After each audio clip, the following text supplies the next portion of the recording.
देखिए, इसका मुख्य उद्देश्य ये है कि देश में चुनाव है, लेकिन इन चुनावों के साथ साथ आपने देखा होगा कि पिछले 4.5 साल से सामाजिक कार्यकर्ता सड़कों पर हैं। कभी वो रोहित वेमुला की संस्थानिक हत्या पर सड़कों पर आते हैं, कभी वो नजीब अहमद के गायब होने पर आते हैं, कभी जो है वो शबीरपुर की घटना पर आते हैं, कभी वो लिंचिंग में अखलाक, पहलू खान, जुनैद, अलीमुद्दीन इनकी सड़कों पर आते हैं। लेकिन आज हमें ये लग रहा है कि जब ये चुनाव होने जा रहे हैं तो इन चुनावों के बीच में ये तमाम मुद्दे जो हैं वो इनमें कोई बात करने को तैयार नहीं है। केवल एक ही बात को लेकर सारी बात घुमाई जा रही है कि फला पार्टी को हराने के लिए वोट दें। ठीक है, किसी एक जो सरकार आई है, जो फांसीवादी ताकतें हैं, हमको उनको सरकार नहीं बनाने देना, लेकिन उसके साथ साथ हमारा दूसरा कार्य ये भी होना चाहिए कि वो तमाम मुद्दे जिनको लेकर हमने सड़कों पर संघर्ष किया है वो इन चुनावी वातावरण में मुद्दों के तौर पर ट्रीट करना चाहिए। जैसे पिछले साल आपने देखा होगा 6 महीने पहले तेलंगाना में चुनाव हुए, लेकिन तेलंगाना में अफसोस की बात है कि वहाँ पर रोहित वेमुला की संस्थानिक हत्या का मुद्दा चुनावी मुद्दा नहीं था।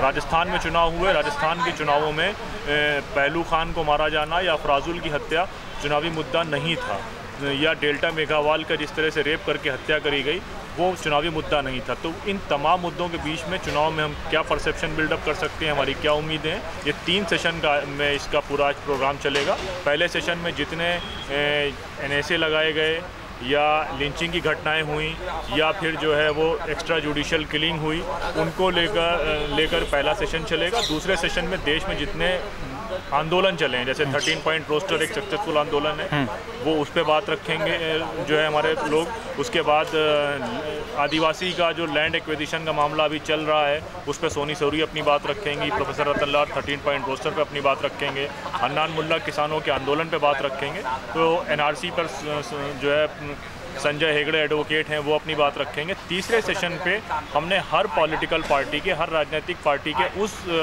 नेता को बुलाया है जो उन पार्टी का मैनिफेस्टो बना रहा है, तो उनसे अपूर्वानंद सवाल जवाब करेंगे। उसके बाद फिर आम जनता जो है वो सेशन ओपन होगा। जितने लोग इस प्रोग्राम में आए हैं वो तमाम राजनीतिक पार्टियों के प्रवक्ताओं से और उनके मैनिफेस्टो बनाने वाले सवाल जवाब। एक चीज़ बताइए, भारतीय जनता पार्टी में शहनवाज हुसैन को इस बार भागलपुर से टिकट न बल्कि बिहार के किसी ज़िले से टिकट नहीं दिया गया और लगातार अफवाहें चल रही हैं कि मुसलमान होने का जो है ये इसलिए ऐसा किया गया क्योंकि वो मुसलमान है। क्या ऐसा सही है कहना? क्या देखिए, भारतीय जनता पार्टी में रह के वो किस प्रकार की राजनीति कर रहे थे, तो इस तो सवाल उनसे ही पूछा जाता तो बेहतर था, क्योंकि तमाम जिस प्रकार से मार्जिनलाइज सेक्शन को, केवल मुसलमानों को नहीं, दलितों को, मुसलमानों को, आदिवासियों को, पिछड़ों को इस सरकार में जिस तरह से परेशान किया गया, उनका उत्पीड़न हुआ, लगातार 5 साल शहनवाज हुसैन उस पर कुछ नहीं बोले। मैंने जिन घटनाओं के नाम लिए उन घटनाओं के बारे में कुछ नहीं बोले। फिर अचानक अगर वो मुसलमान होने के नाम से बात करते हैं कि मुसलमान होने के कारण उनको टिकट नहीं दिया जा रहा, तो ये बातें हमारी भी समझ से बाहर।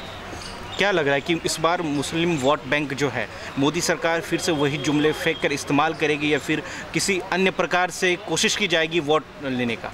आप तो देख ही रहे हैं सारा माहौल किस तरह की जो चीज़ें मुद्दा नहीं है उनको मुद्दा बनाया जा रहा है, जो नॉन इश्यूज़ हैं उनको इश्यूज़ बनाने की कोशिश करी जा रही है, किसी और का एक भय का वातावरण बनाया जा रहा है, लड़ाई का वातावरण बनाया जा रहा है। वो सारी चीज़ें आपके सामने हैं।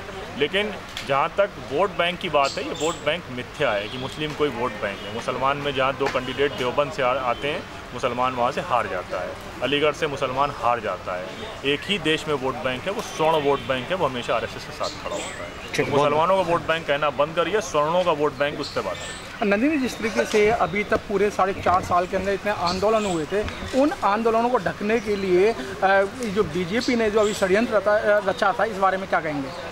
देखिए, ये आंदोलन इसीलिए हमने आज इसका प्रोग्राम किया है कि हमने जिन सवालों को लेकर सड़कों पे CBI को नहीं निकलने दिया 30-30 घंटे, वो सवाल चुनाव का भी मुद्दा होंगे और तमाम विपक्षी पार्टियों को और जो राजनीतिक पार्टियां हैं BJP के अलावा उनको भी मुद्दे रखने पड़ेंगे। BJP तो बात ही नहीं करना चाहेगी मुद्दे पे, लेकिन हम उन पार्टी से भी उम्मीद करते हैं कि कम से कम वो इन सवालों का जवाब दें।